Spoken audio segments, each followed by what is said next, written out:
My friend, your words become your reality. Okay? Your words become your reality because out of the abundance of your heart, your mouth speaks. Everything that you say has a reason, has a purpose, and not only that, it has a consequence.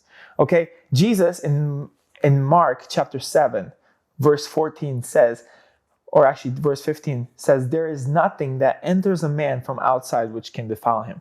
But the things which come out of him, those are the things that defile man. Let me just break this down a little bit at a time, okay? There's nothing that enters a man that can defile him, okay? Some people say like, oh no, my mom told me I would not be able to succeed. Some people say my friends always bullied me and that's why I'm not succeeding.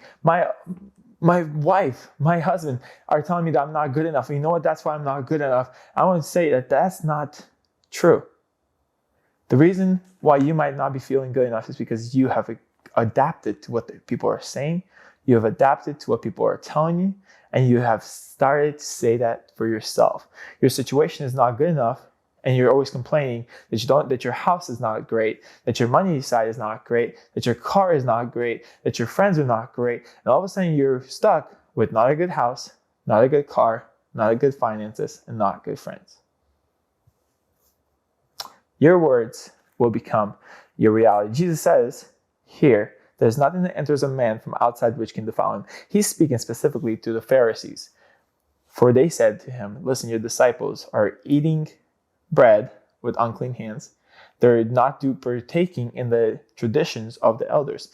And he answers to them. He says, well, they're not partaking to the traditions of the elders, but you guys honor me with these people honor me with their lips, but their hearts are far from me.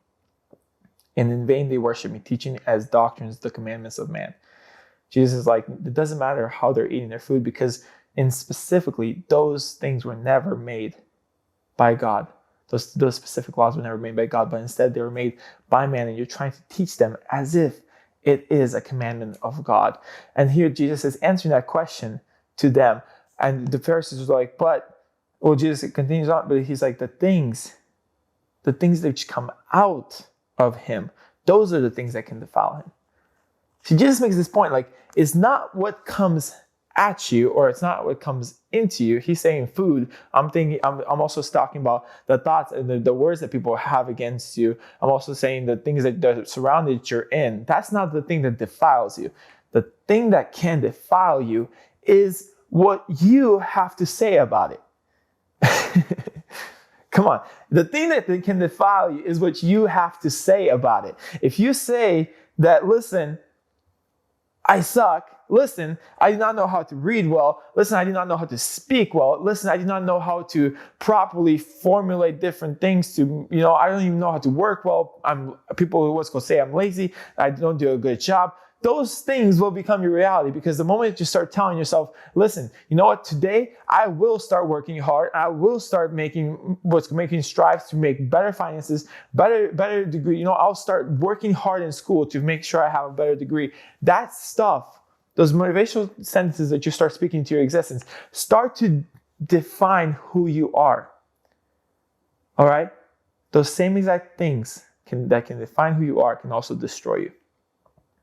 Okay, Jesus says, watch your heart, because from within, out of the heart of man proceeds evil thoughts, adulteries, fornication, murder, thefts, covetousness, wickedness, deceit, lewdness, and an evil eye, blasphemy, pride, foolishness. All these evil thoughts come out of a man and defile a man. All right? I would love to just give you a motivational speech, but just like, you have your own destiny in your hands. But in reality, God has the destiny in his hands. God has your destiny in his hands.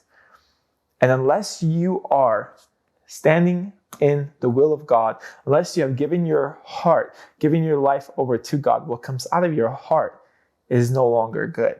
Okay? Outside of God, good does not exist outside from God. Evil exists outside from God.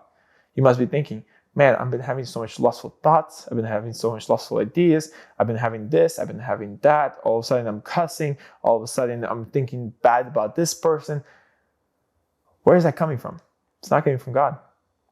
Same thing being that, oh, I suck. Oh, I can't make it. No, I'm not a preacher. No, I cannot do a sermon. No, I cannot evangelize. Who am I? Do I think I'm so righteous? All those things come outside of God. So how do we fix these issues? We get ourselves back with God. How do you get yourself back with God? Daily opening up the word and saying, God, teach me about yourselves. God, teach me about you, because you matter to me. I want to be with you, God. Change my heart, change my mind, change the way I talk, change the way I think, change the way I perceive things, so that I would get to know you better, God. See, he sent his own son to die for you, so that you would not be sitting here and saying, oh, I'm not good enough. My friend, I will tell you, you are good enough. You were created specifically for this moment, for this time, for this era, and for this generation. Can I get an amen? You were created specifically for this time. How can you tell me that you are not good enough? You are good enough because God has made you good enough. Outside of God, evil things come out of your heart. Jesus says, watch your hearts.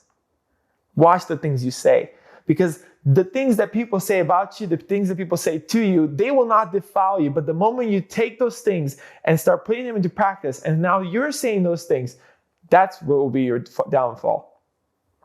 Change the way you speak, because your words can change your reality.